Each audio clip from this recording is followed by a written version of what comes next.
እኔ ግን አልፈርድባቸው የጋምቤላ ማህበረሰብ ላይ ነው የኔ ጥያቄ እንትና ቅሬታ ምክንያቱም የሞቱ በዝምታ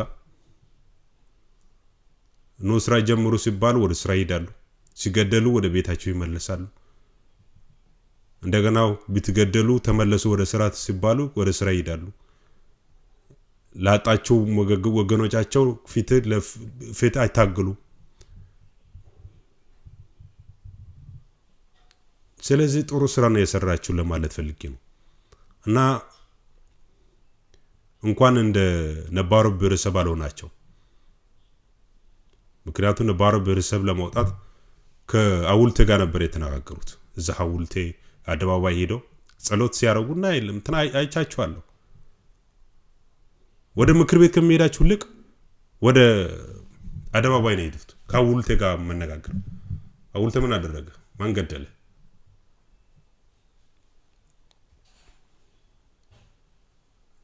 በጸሎት የተረጋገጠ ጸጥታ የለም በታሪክ ጸጥታ መረጋገጠው በተንካራ ደረጃጀት እና በተንካራ የጸጥታ ሰው ኃይል እና በተንካራ መሪ ነው የሚረጋገጠው በተንካራ ማህበረሰብ ተሳትፎ ነው የሚረጋገጠው በጸሎት የሚረጋገጥ ጸጥታም ፍትም ማንኛውም ነገር የለም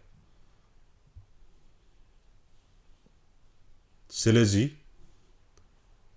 እንደምትገደሉ አቃለሁ ለወደፊት ግን ስትገደሉ ወደ ካውልቴ ጋር ተነጋገሩ ወደ አውልታ ትሄዱ ወደ ምክር ቤት መሄድ አለባቸው ሌሎች ኢትዮጵያውያን እንዳደረጉት ትላንትና ምክንያቱም ችግሩ እዛ ጋር ነው ያለ ችግሩ አውልታ አይደለም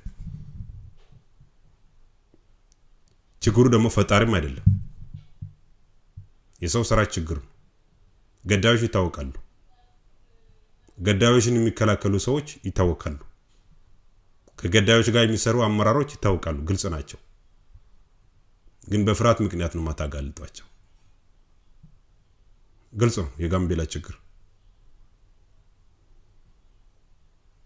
ስለዚህ ዛሬ ወደ ምክር ቤት ሄዳቸው ኢትዮጵያውያን እጅግ አመሰግናቸዋለሁ ትልቅ እርምጃ ነው የወሰዳቸው መለመድ አለበት ንጹሃን ዜጎች ዝም ብሎ መሞት የለባቸው የልጆች እናቶችና የልጆች አባቶች ለምን ነው ዝም ብሎ የሚገደሉት በቀለማቸውና በብሔራቸው የሚገደሉት ለምንድን ነው አንድ ቦታ ነው ሰው የሚገደለው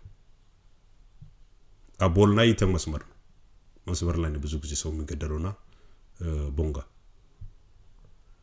ለምን ነው ገዳዮች ማይታሰሩ አሁን አንድ ሰው ተነስቶ አቦል ቢሰፈር ያለ አስተዳደሩ ፍቃድ የአቦል ግዛት ነው ይላሉ ግን በአቦል ግዛት ሰው ሲገደል አይመለከተንም ይላሉ ለምን ስለዚህ በሰው ይወጥ እስከመቼ ነው እንደዚህ የጋምቤላ ክልል መንግስት የሚቀለደው ጥሩ እርምጃ ነው የወሰዳቸው የ1996 ለማስጀመረው ምናምን የሚለው ነገር ወሬኞች ናቸው የችግሩ አቃል ናቸው ሰዎች ሲገደሉ ለምንድን ነው ወጥቷል ያልተናገሩ ስለሚያውቁት ነው ገዳዮች ያውቃሉ የነዚህ ሙራን ባል ነው አኛው ሰው ከገደለ መተቸት የለበትም መታሰርም የለበትም ነገር ግን አኛው ሰው ስለተገደለ የተጎጂ ቤተሰብ ከተነሳ ለምንድን ነው ተነሳችሁ ብሎ ይናገራሉ አታልቅሱ ይላሉ ራሱ ሰው ገሎ ቤተሰቡ እንዳልቅስ የሚል ነገር አለ እንደዚህ አይነት አካሄድ የትም አይወስደንም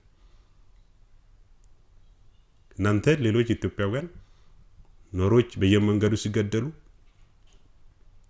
በቃ ምንም ችግር እንዳልተፈጠረ ስራዎቻችሁ ተሰሩ ነበር አሁን እናንተ የጣፋንታ እናንተ እንትንም ጊዜ ደርሷል ምክንያቱም ፈረካ ነው ከኖር ጋር ሲጨርሱ ከናንተ ጋር ይጀምራሉ ከናንተ ጋር ሲጨርሱ ከኖር ጋር ይጀምራሉ በቃ እንደዚህ አይነት ማይብረሰብ ነው እንደዚህ አይነት ሙራን ነው ያለ ያኛው ሙራን ለራሳቸው ማይብረሰብ እንትና የማያስቡት ዝም ብሎ በስሜት ሰው መግደል ብቻ መፍትሄ ብሎ የሚያስብ ሙራን እኮ ነው ያለ ያኛው ሙራን። ስለዚህ እናንተ ምክር ቤት በመሄዳቸው ችግሩ እዛ ጋር መሆናቸው በመረዳታቸው በጣም እጅግ አድርጌ አመሰግናቸዋለሁ። የራሳችሁ መብት እንደምታውቁት ያሳያል። እና ንጹሃን ሀኛው ማህበረሰብ እንደዚህ አይነት ችግር አብዛኛው አይደግፉ፣ ግን እንዴት ይናገሩ? ምክንያቱም ይጎዳሉ።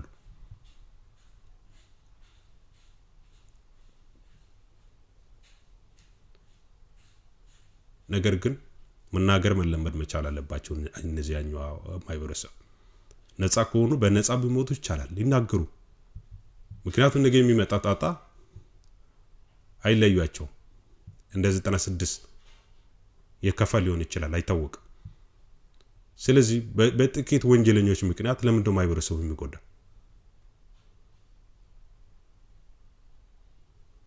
ስለዚህ ተማሩ።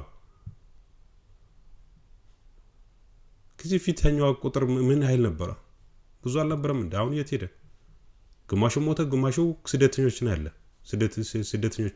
ስደት ነው ያለ። ለምን አታስቡ?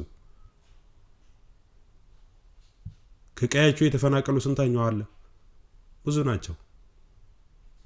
ሰው በመግደል ነው መፍትሄ አይደለም። ሳይንሳዊ በሆነ መንገድ መፍታትና መነጋገር ጋዊ ህጉን በሚፈቅደው መሰረት ሰው በመግደል የሚመጣ መፍትሄ የለም። ሰው መግደል መፍትሄ ቢሆን ኖሮ ጋምቤላ ክልል ውስጥ አኛዋ ነበር የሚኖርበት። አኛዋ ማህበረሰብ ብቻ፣ ሌሎች ኢትዮጵያውያን ኖርም ሌሎች ነባር ብሔረሰብ አይኖሩም ነበር። ግን ሰው መግደል መፍትሄ ስላልሆነ ሁሉም አሉ። የተገደለ ተገድሏል። ግን መፍትሄ አይደለም ሰው መግደል።